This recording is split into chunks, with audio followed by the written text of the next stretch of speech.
एक समय की बात है जब एक जंगल के पास दो राजाओं के बीच युद्ध हुआ। उस युद्ध में एक की जीत और दूसरे की हार हुई।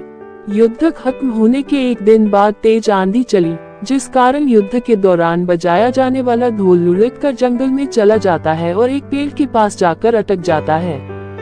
जब भी तेज हवा चलती और पेड़ की टहनी ढोल पर पड़ती तो धमाधम धमाधम की आवाज आने लगती थी। उसी जंगल में एक सियार खाने की तलाश में इधर उधर भटक रहा था और अचानक उसकी नजर गाजर खा रहे खरगोश पर पड़ती है। सियार उसे शिकार बनाने के लिए सावधानी से आगे बढ़ता है। जब वह खरगोश पर झपटा मारता है तो खरगोश उसके मुंह में गाजर को फंसाकर भाग जाता है।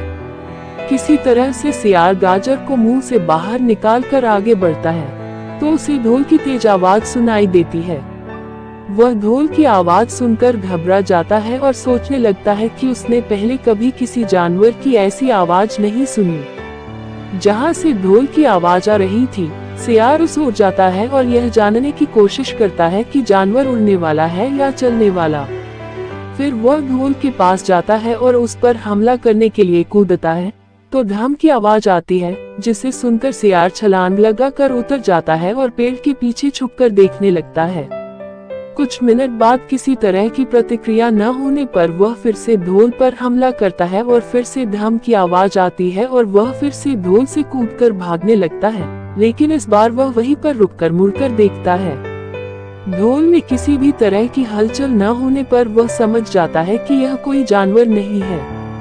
फिर वह ढोल पर कूद कर ढोल को बजाने लगता है। इससे ढोल हिलने लगता है और लुढ़कने भी लगता है, जिससे सियार ढोल से गिर जाता है और ढोल बीच में से फट जाता है। ढोल के फटने पर उसमें से विभिन्न तरह के स्वादिष्ट भोजन निकलते हैं, जिसे खाकर सियार अपनी भूख को शांत करता है। कहानी से सीख। सियार और ढोल की कहानी से यह सीख मिलती है कि हर किसी चीज का एक निर्धारित समय होता है। जो हमें चाहिए होता है वो हमें तय समय पर मिल ही जाता है।